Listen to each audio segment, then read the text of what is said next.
1, 2, 3, 4. 1, 2, 3, 4. 1, 2, 3, 4. 1, 2. I love counting. Whatever the amount. Hello everybody, it's the Lawn Gnome, and I am here today with your July edition of 10 for 12. Like I had said in my public service announcement, which there will be a link for, I apologize for everything that's going on right now in regards to my camera situation, but I'm doing the very best to get my videos out to you. So of course, in today's 10 for 12, as I said in my previous episode, we are going to be talking about 10 music artists that are unfortunately on the decline.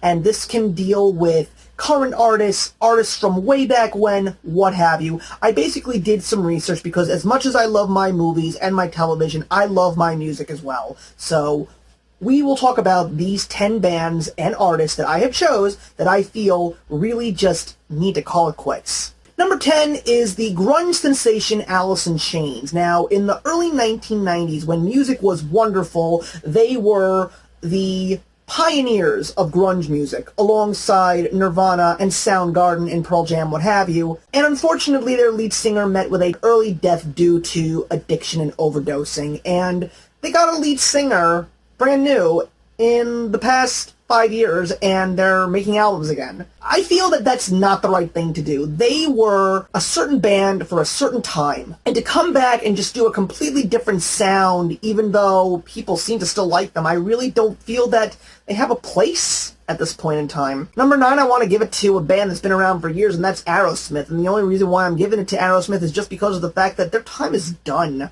They have so much in their legacy. They're already in the Rock and Roll Hall of Fame. Even when they have concerts, they sell out like nuts, but why do you have to keep going? Ever since they made Just Push Play, their albums have just been on the decline. There's really nothing good that has come from them, so they're great. I'll admit that. They're classic artists, but as far as I'm concerned, when you're done, you're done.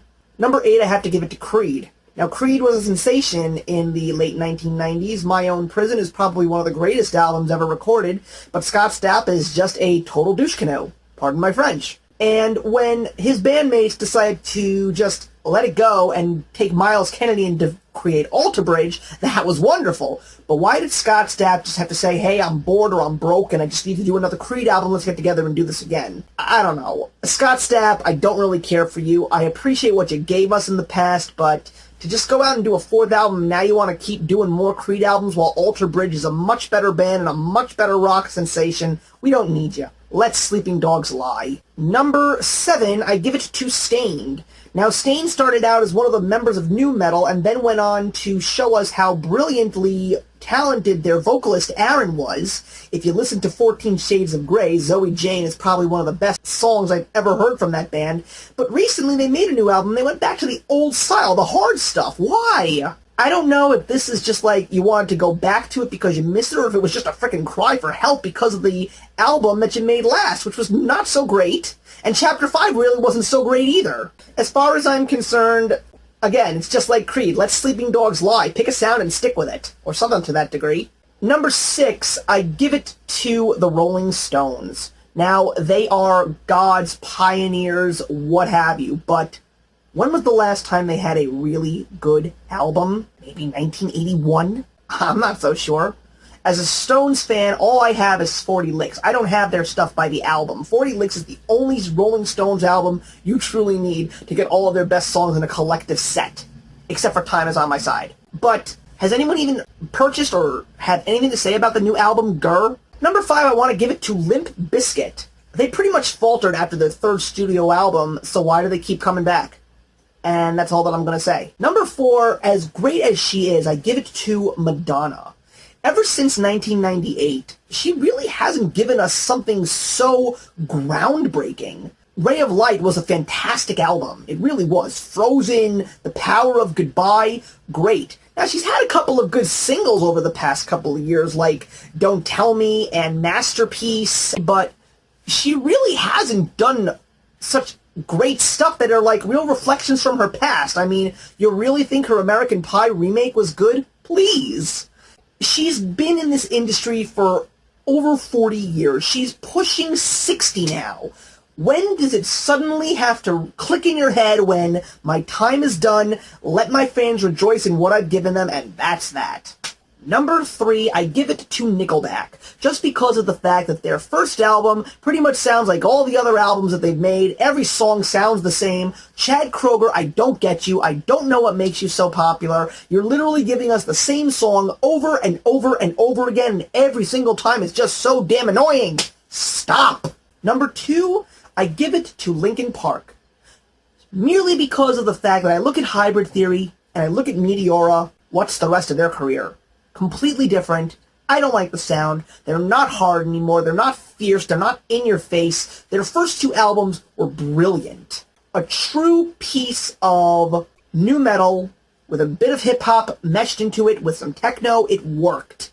But now I don't know what you're trying to be. I don't like what you are right now. And I really hope that one of these days you decide to go back to your roots and just give us an old Linkin Park record. Because as far as I'm concerned, if you're going to keep going in this direction, you ain't going to get any of my money. And number 1, I give it to Metallica. Forget about what happened with Napster. Ever since the Black Album, I'll give them a little bit of credit to their live album S&M, but the whole revival of their old school sound like Death Magnetic, I don't hear it. Unfortunately, Jason Newsted, while he was good in the Black Album, they really went on the decline ever since Cliff Burton's passing. Cliff Burton was a genius, one of the greatest bass players ever to hit the music scene, and I just don't like the fact that Metallica is what they are right now. They're trying to redeem themselves, and I just don't think it's working. Megadeth did it right, though.